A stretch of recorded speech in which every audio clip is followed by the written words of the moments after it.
नमस्कार दर्शकों, आप सभी का हार्दिक स्वागत है। आज हम सुनने जा रहे हैं रविंद्रनाथ टैगोर द्वारा लिखी गई मार्मिक कहानी पाप, जहां एक घर में प्यार की जगह शक ने जन्म लिया और एक रिश्ते की नींव धीरे धीरे ढहती चली गई। चलिए शुरू करते हैं कहानी। गौरी एक पुराने अमीर घराने में बहुत लाड प्यार से पली सुंदर लड़की है। उसके पति पारस की हालत पहले बहुत खराब थी, पर अब अपनी कमाई के सहारे उसने थोड़ी तरक्की की है। जब तक वो गरीब था, तब तक उसके सास ससुर ने ये सोचकर कि लड़की को तकलीफ होगी, बहू की विदाई नहीं की। इस वजह से गौरी कुछ ज्यादा उम्र में ससुराल आई। शायद इन्हीं कारणों से पारस अपनी सुंदर जवान पत्नी को पूरी तरह अपना नहीं मान पाता था और शक तो उसके स्वभाव में बीमारी जैसा बस गया था। पारस पछांग के एक छोटे शहर में वकालत करता है। घर में अपने रिश्तेदारी का कोई नहीं था, इसलिए अकेली पत्नी के लिए उसका मन हमेशा परेशान रहता। वो बीच बीच में अचानक बिना समय देखे अदालत से घर चला आता। शुरू शुरू में पति के इस तरह अनचाहे अचानक आने का कारण गौरी की समझ में नहीं आया। बाद में वो क्या समझी वही जाने। बीच बीच में वो बिना वजह घर के नौकर भी हटा देता। कोई नौकर ज्यादा दिन टिक जाए, ये उसे पसंद नहीं था। खासकर जिस नौकर को गौरी काम की परेशानी देखकर रखना चाहती, उसे वो तुरंत निकाल बाहर करता। इससे तेज स्वभाव की गौरी को जितनी चोट लगती, उसका पति उतना ही बेचैन होकर कभी कभी ऐसा अजीब बर्ताव कर बैठता जिसका कोई ठिकाना नहीं रहता। आखिर में जब वो खुद को संभाल न सका और दासी को एकांत में बुलाकर उससे तरह तरह के शक वाले सवाल करने लगा, तब सारी बातें गौरी को भी पता चलने लगी। अपने सम्मान पर लगी चोट से वो कम बोलने वाली अभिमानी स्त्री अंदर शेरनी की तरह उबलने लगी और पति का ये पागलपन भरा शक उनके बीच खाई की तरह फैलता गया और दोनों को लगभग अलग थलग कर दिया। गौरी से खुलकर अपने गहरे शक कह देने के बाद पारस की झिझक और शर्म पूरी तरह खत्म हो गई। वो रोज रोज खुले तौर पर शक जताकर उससे लड़ने लगा और गौरी जितना ही दुख सहकर, चुप रहकर और तीखी नजरों से पति को ऊपर से नीचे तक चीरती नजरों से देखती, पारस का शक मानो उतना ही बढ़ जाता। इस तरह दाम्पत्य सुख से वंचित वो पुत्रहीन तरुणी अपना पूरा मन धर्म में लगाने लगी। हरि भजन सभा के नए प्रचारक ब्रह्मचारी परमानंद स्वामी को बुलाकर गौरी ने उनसे दीक्षा मंत्र लिया और भागवत की व्याख्या सुनने लगी। नारी हृदय का सारा बेकार पड़ा स्नेह अब भक्ति का रूप लेकर एक जगह गुरुदेव के चरणों में इकट्ठा होने लगा। परमानंद के साधु चरित्र पर किसी को भी कोई शक नहीं था। सब उनकी पूजा करते थे, लेकिन पारस उनके बारे में खुलकर कुछ कह न पाने के कारण और भी बेचैन हो उठा और उसका शक बिना फूटे फोड़े की तरह भीतर ही भीतर उसे ही कचोटता रहने लगा। एक दिन जरासी बात पर जहर बाहर आ गया। स्त्री के सामने वो परमानंद को दुष्चरित्र, पाखंडी कहने लगा और कहते कहते बोल बैठा, तुम अपने शालग्राम को छूकर धर्म से बताओ, क्या तुम उस बगुलाबगत दिखावे के साधु को अपने मन में प्यार करती हो या नहीं? गौरी जैसे पाव तले दबे सांप की तरह एक पल में भड़क उठी।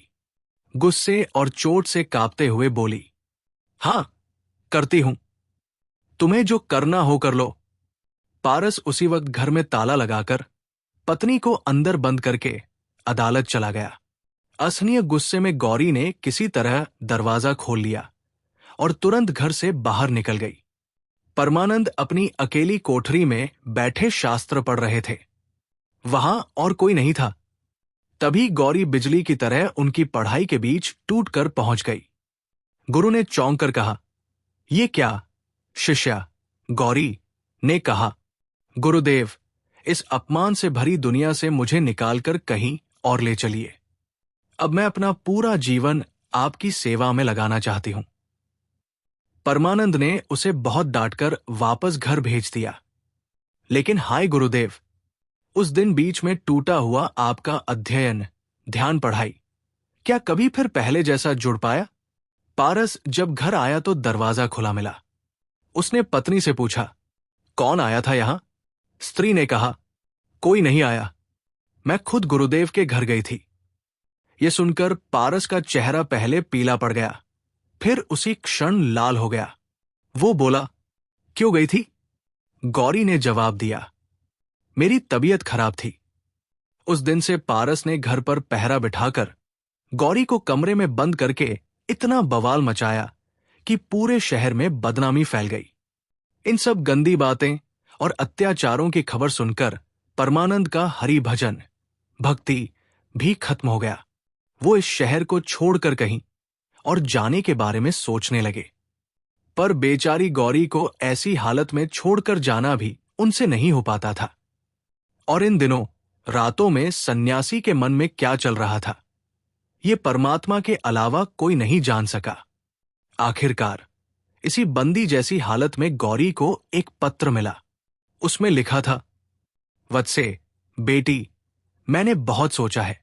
पुराने समय में कई साध्वी और भक्त स्त्रियां कृष्ण प्रेम में अपना घर परिवार छोड़ चुकी हैं। अगर दुनिया के अत्याचारों से तुम्हारा मन भगवान से हट गया हो तो मुझे खबर देना। भगवान की कृपा से मैं तुम्हें इस दुख से निकालकर प्रभु की शरण में पहुंचा दूंगा। फाल्गुन शुक्ला त्रयोदशी, बुधवार, दोपहर 2 बजे। यदि तुम चाहो तो अपने तालाब के किनारे मुझसे मिल सकती हो।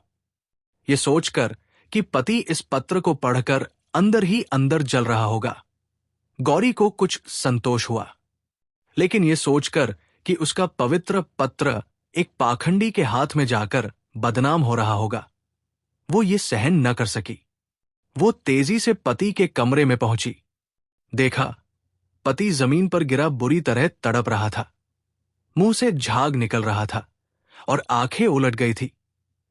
पति के दाहिने हाथ की मुट्ठी से वो पत्र निकालकर गौरी ने तुरंत डॉक्टर बुलाया। डॉक्टर ने आकर कहा, एपोप्लेक्सी, ये मिर्गी का दौरा है। पर तब तक रोगी मर चुका था।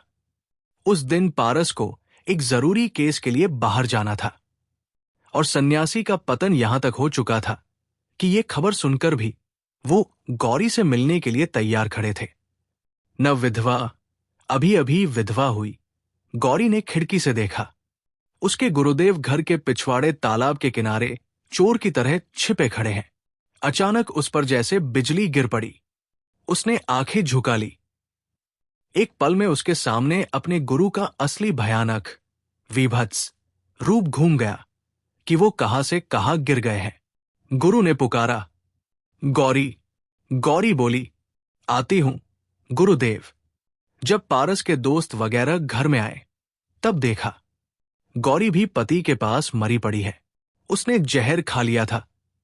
और आधुनिक समय में हुई इस हैरान कर देने वाली सहमरण, पति के साथ मर जाना की घटना ने सबको सती के महिमा से आश्चर्य में डाल दिया। आखिर में शक, धोखे और टूटे विश्वास की इस आग में सब कुछ जलकर राख हो गया। रहे सिर्फ पछतावे और खामोशी की एक लंबी परछाई। यही थी एक बिखरे रिश्ते की दुखद दास्तान।